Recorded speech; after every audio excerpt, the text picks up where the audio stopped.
तुम्हाला तेलपाटाचा व्हिडिओ दाखवला होता आणि तुम्हाला सांगितलं होतं की तेलपाटाला नंतर मोठे झाल्यानंतर ही अशा प्रकारे गाभुली येते. तर मंडळी इकडे बघा, हे असे दाणे दाणे येतात. तर मंडळी हे बघा, हे तेलपाटाचा ताना आहे आणि मी तुम्हाला सांगितल्याप्रमाणे त्याला आता गाभुली येत चाललेली आहे. तर ह्या गाभुलीची भाजी एकदम टेस्टी लागते. तर इथं आता आणि ही ताणा जेव्हा वर परत जातो तर आता तुम्हाला दाखवतो मी. हे बघा आतमध्ये कशी गाभुली आलेली आहे. तर मंडळी ही सुद्धा एक रानभाजी आहे आणि तेवढीच औषधी आहे. तर चला आता ही गाभुली काढूया. तर नमस्कार मंडळी, स्वागत आहे तुमचं आपल्या या रानभाज्यांच्या सिरीजमध्ये.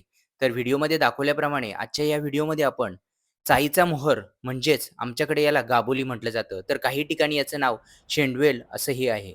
तर या छोट्या छोट्या दाण्यांच्या भाजीची चव एकदम छान असते. आरोग्यासाठी ही अतिशय गुणकारी मानली जाते. तर चाईचे औषधी गुणधर्म सांगायचे झाले तर शिवाजी विद्यापीठाच्या संशोधनानुसार चाईचा मोहर हा अल्झायमर सारखा म्हणजेच स्मृतिभ्रंशाचा आजार रोखण्यास मदत करतो. ही चाईची भाजी आजारपणामध्ये किंवा शारीरिक थकव्याच्या वेळी शक्ती देण्यास मदत करते.